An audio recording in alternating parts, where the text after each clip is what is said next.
कोमल नाम की एक अनाथ बच्ची खानपुर गांव में एक छोटी सी झोपड़ी में रहती थी। उसके माँ बाप इस दुनिया में नहीं थे। कोमल के घर में उसका ध्यान रखने वाला कोई नहीं था। वो अभी 6 साल की थी। उसे अभी अपने बाल बनाने भी नहीं आते थे, जिसकी वजह से उसके बाल बहुत खराब हो गए थे। गांव के बच्चे भी कोमल को बहुत चिढ़ाते थे। एक दिन कोमल गांव के बच्चों के पास जाती है। अरे देखो देखो कौन आया है, इसके बाल तो देखो, ऐसा लगता है जैसे कभी कंघी ही ना की हो। बाल नहीं, घास है इसके सर पर तो। सभी बच्चे हंसने लगते हैं। कोमल रोते हुए वहाँ से चली जाती है और अपने घर आ जाती है। उसके घर में पुरानी टूटी हुई कंघी पड़ी थी। मैं भी अपने बाल कंघी से ठीक कर दूंगी।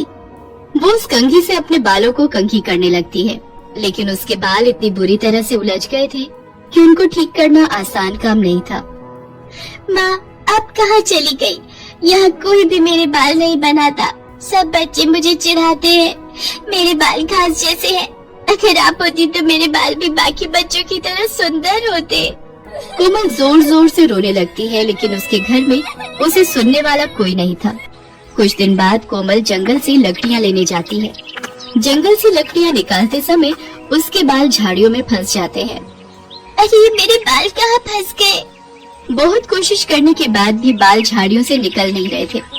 कोमल रोते हुए भगवान को याद कर रही थी। हे भगवान, ये मैं कहाँ फंस गई? अब मैं यहाँ से कैसे निकलूं?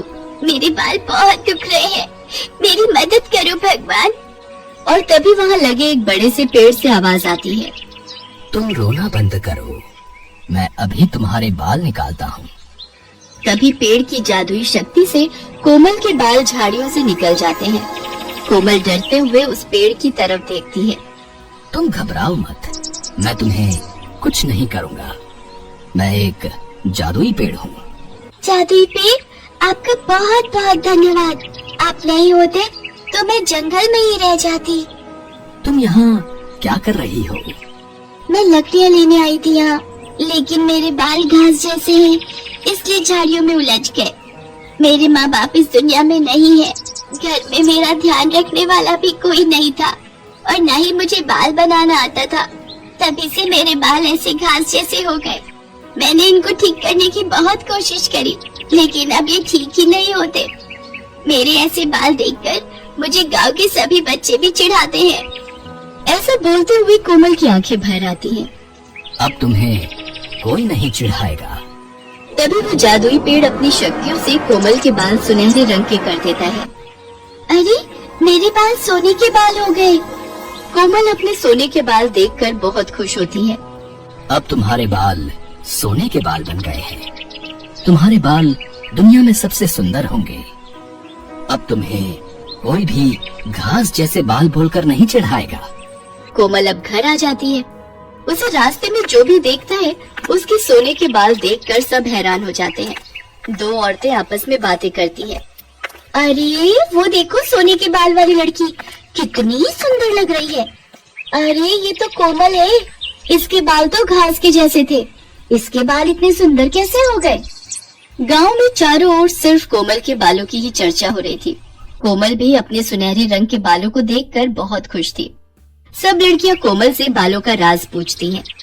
ऐसे ही समय बीतता गया और कोमल भी अब जवान हो गई। सुनहरे बालों के साथ उसकी जवानी और भी निखर कर आती थी। अब वो बहुत सुंदर हो गई थी। एक दिन दूसरे राज्य का राजा भी खानपुर गांव के जंगल में शिकार करने आया था। शिकार करते करते राजा अपने सिपाहियों से अलग हो जाता है। तभी राजा को एक हिरन दिखाई देता है और उसके साथ हिरन का बच्चा भी था। राजा उन लोगों का शिकार करने उनके पीछे भागता है। हिरन अपने बच्चे को साथ लेकर भाग रहा था, लेकिन हिरन का बच्चा झाड़ियों में उलझ जाता है, जिसकी वजह से वो भाग नहीं पा रहा था। अपने बच्चे को ऐसे देखकर हिरन भी वहीं रुक जाता है। पीछे से राजा देखता है हिरन का बच्चा वहीं फंस गया है। अब कहाँ जाओगे अपने बच्चे को छोड़कर? अभी बताता हूँ। तभी अचानक कोमल भी वहाँ आ जाती है। कोमल उस बच्चे को देखती है तो हिरन के बच्चे को छुड़ाने लगती है। अरे घबराओ नहीं, तुम्हें कुछ नहीं होगा। मैं तुम्हें कुछ नहीं करूंगी। मैं तो तुम्हारी मदद करने के लिए ही यहाँ आई हूँ। तभी राजा देखता है सुनहरे रंग के बालों वाली लड़की हिरन के बच्चे को झाड़ियों में से निकाल रही थी। राजा उसके सुनहरे बालों को देखता ही रह जाता है। इतने सुंदर सुनहरे रंग के बाल, आखिर कौन है ये लड़की जिसके सोने के बाल हैं? मैंने आज तक इतने सुंदर बालों वाली लड़की नहीं देखी। राजा ये सोचते हुए आगे जाता है और जैसे ही उस जगह पहुंचता है तो वो देखता है कि हिरन और उसका बच्चा वहाँ नहीं थे और वो सुनहरे रंग के बालों वाली लड़की भी वहाँ नहीं थी। अरे, अब कहाँ चली गई वो लड़की? अभी तो यहीं थी। कुछ देर के बाद राजा के सिपाही भी वहाँ पहुँच जाते हैं। राजा अपने सिपाहियों से कहता है, मैंने अभी अभी एक सुनहरे बालों वाली लड़की को यहाँ देखा था। उसके बाल सुनहरे रंग के, बहुत ही सुंदर बाल हैं। जाओ, जाकर सारे गांव में पता करो कि वो लड़की कौन है। मुझे उससे शादी करनी है। तभी राजा के सिपाही गांव में जाते हैं और गांव वालों से पूछते हैं, इस गांव में सुनहरे बालों वाली लड़की कोई रहती है? हमारे राजा उससे मिलना चाहते हैं। हाँ, कोमल बिटिया के बाल सुनहरे रंग के हैं और वो सामने वाली झोपड़ी में रहती है। सिपाही अपने राजा के पास जाते हैं और उन्हें कोमल के घर ले जाते हैं। राजा झोपड़ी के बाहर जाकर खड़ा हो जाता है और आवाज देते हुए कहता है, कोई है अंदर? राजा की आवाज सुनकर कोमल बाहर आ जाती है। राजा दरवाजे के बाहर खड़े थे। जी कहिए। राजा कोमल को देखते रह जाते हैं। कोमल सुनहरे रंग के बालों के साथ बहुत सुंदर लग रही थी। जितने सुंदर बाल उतनी सुंदर सूरत। अब तो यही मेरी पत्नी बनेगी। अपने माँ बाबा को बुलाइए, हमें उनसे कुछ जरूरी बात करनी है। कोमल बताती है कि उसके घर में कोई नहीं है, वो अकेली रहती है। उसके माँ बाप इस दुनिया में नहीं है। राजा कोमल को अपने बारे में बताता है। मैं सूरत का राजा हूँ और यहाँ शिकार करने आया था। मैंने तुम्हें जंगल में देखा था।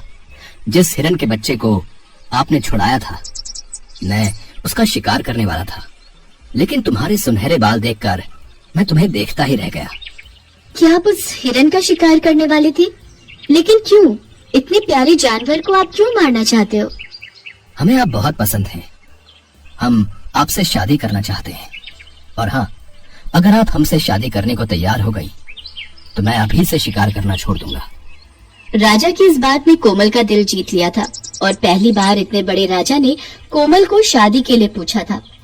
कोमल भी इतने बड़े राजा को मना नहीं कर पाई, क्योंकि वो बचपन से ही अकेली रह रही थी और कभी उसने ऐसा प्यार नहीं देखा था। फिर वो राजा गांव के मंदिर में जाकर सबके सामने कोमल से शादी करता है और कोमल को अपने साथ अपने महल में ले जाता है। राजा कोमल से बहुत प्यार करता है और कोमल के कहने पर वो शिकार करना भी छोड़ देता है। अब कोमल के पास हर खुशी थी। बचपन से ही वो जिस प्यार के लिए तरस रही थी वो उसे अब मिल जाता है। सुहानी अपने पिता महेंद्र के साथ रूपनगर में रहती थी। बचपन में जब सुहानी की माँ का देहांत हो गया तो उसके पिता ने दूसरा विवाह कर लिया। सुहानी की सौतेली माँ सुधा शादी के बाद अपनी बेटी ज्योति को भी साथ लाई थी। सुहानी और ज्योति अब बड़ी हो चुकी थी। सुहानी देखने में बहुत सुंदर थी। उसके लंबे काले और घने बाल उसकी सुंदरता में चार चांद लगा देते थे। ये देखकर सुधा सुहानी से बहुत ईर्ष्या करती थी। एक दिन, ज्योति, तुझे कितनी बार बोला है तू भी सुहानी जैसे सुंदर बालों वाली बन। देख उसके बाल कितने काले, लंबे और घने हैं। पता नहीं कितने महंगे महंगे इत्र और खुशबू वाली जड़ी बूटियां लाकर दी हुई हैं। पर तुझे घूमने से फुर्सत मिले तो तू बालों पर ध्यान देना। सुहानी को देख कितने सुंदर बाल है उसके। माँ, सुहानी के बाल बचपन से ही बहुत सुंदर हैं। मेरे बाल उसके जैसे नहीं है तो इसमें मेरी क्या गलती है?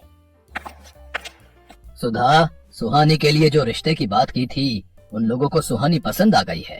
वो लोग अगले महीने ही विवाह के लिए बोल रहे हैं। मैं सुहानी को ये खुशखबरी बताकर आता हूँ।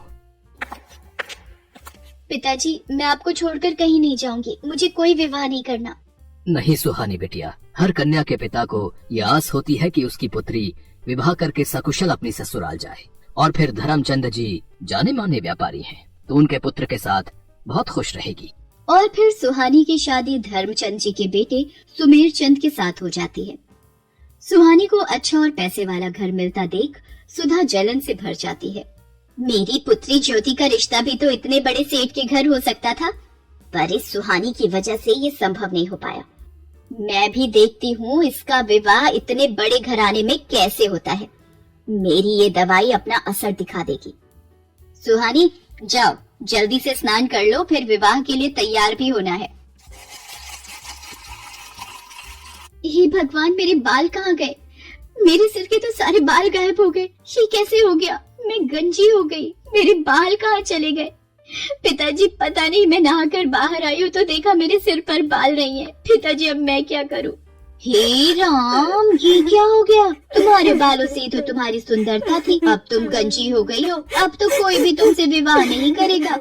ये सब क्या हो गया प्रभु? मेरी बेटी के साथ ऐसा क्यों हुआ? मेरी बेटी ने कभी किसी का बुरा नहीं चाहा, फिर उसको ही ये दुख क्यों मिला?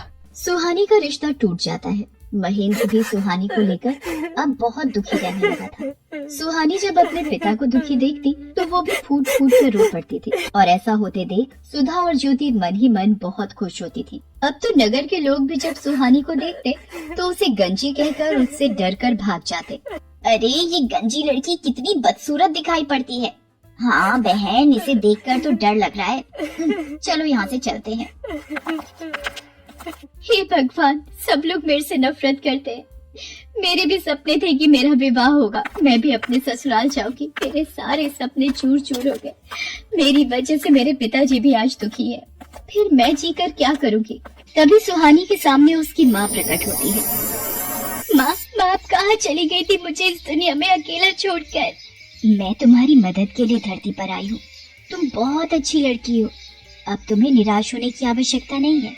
मैं तुम्हें ऐसे बाल दूंगी जिन्हें देखकर लोग तुम्हें कभी नहीं भूल पाएंगे। मैं तुम्हें सोने चांदी के बाल प्रदान करूंगी। जैसे ही सुहानी की माँ सुहानी के सिर पर हाथ फेरती है, सुहानी के सिर पर सोने चांदी के बाल आ जाते हैं। सोने चांदी के सुनहरे चमकते बाल सुहानी की खूबसूरती को और बढ़ा रहे थे। माँ, ये सोने चांदी के बाल तो बहुत खूबसूरत है। आपका बहुत बहुत धन्यवाद। आपने मुझे फिर से सुंदर बना दिया। आपने मेरी सारी परेशानी दूर कर दी। खुशी खुशी अपने घर जाओ सुहानी। अब कभी भी उदास नहीं होना। मेरा आशीर्वाद सदैव तुम्हारे साथ है। सुहानी खुशी खुशी घर की ओर चल पड़ती है। तभी रास्ते में नगर के राजकुमार की सवारी जा रही थी, इसलिए रास्ते पर चलते लोगों को कुछ देर के लिए रुकने के लिए कहा जाता है। नगर के राजकुमार को देखने के लिए कितनी भीड़ लग गई है। भीड़ में से निकलने की कोशिश करती हूँ। ये सोने चांदी के बाल वाली लड़की, अरे भीड़ में इसका चेहरा दिखाई नहीं पड़ रहा। कितने सुंदर बाल हैं इसके। कहाँ गायब हो गई? हम रथ से उतर कर भी नहीं जा सकते। ओहो, कितने सुंदर बाल थे उसके। वो तो खुद भी कितनी खूबसूरत होगी। सुहानी घर पहुंचती है। मैं अपने बालों को इस दुपट्टे से ढक लेती हूँ, नहीं तो माँ ढेरों सवाल पूछ लेंगी। मैंने इसकी ऐसी हालत कर दी है कि इसे अपने गंजे सिर को छुपाना पड़ता है। माँ, तुमने बहुत सही किया इस सुहानी के बाल गायब करके। सुहानी अपने कमरे में आ जाती है। उधर राजकुमार सूरज सिंह सुहानी के ही ख्यालों में डूबा हुआ होता है। वो सुहानी को याद करते हुए एक तस्वीर बनाता है।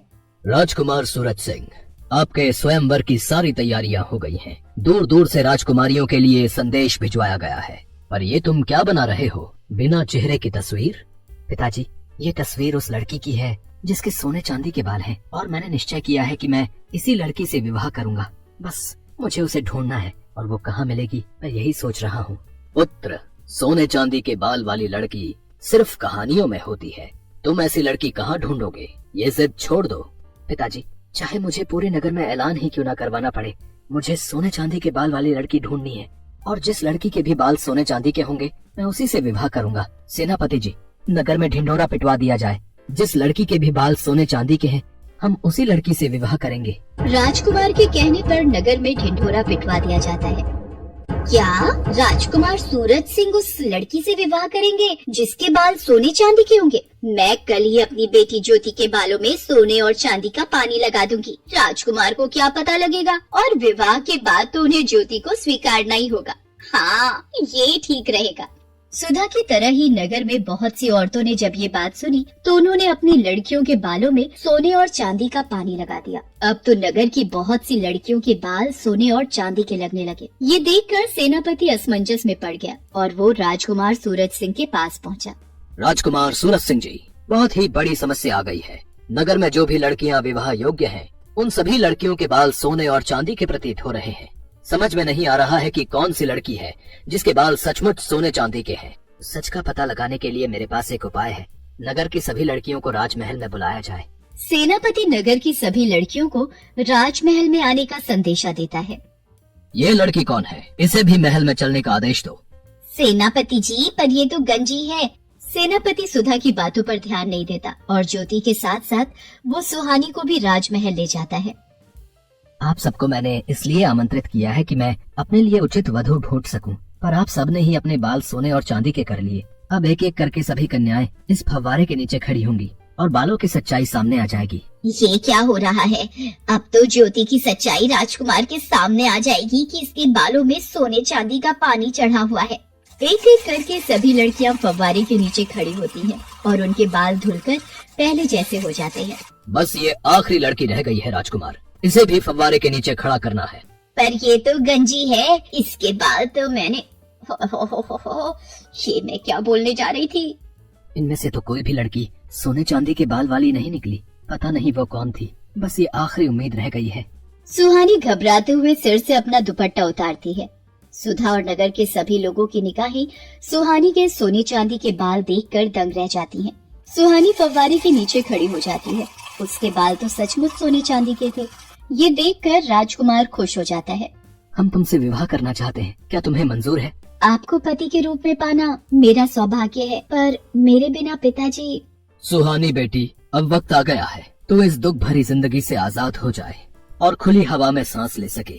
तुझे जीवन में बहुत दुख मिले हैं, पर अब राजकुमार सूरज सिंह के साथ विवाह करके तुम बहुत खुश रहोगी। सदा खुश रहो मेरी बच्ची। सुहानी को उसकी अच्छाई का फल मिल जाता है और राजकुमार सूरज सिंह के साथ उसका विवाह संपन्न हो जाता है और सुधा अपने हाथ मलती रह जाती है।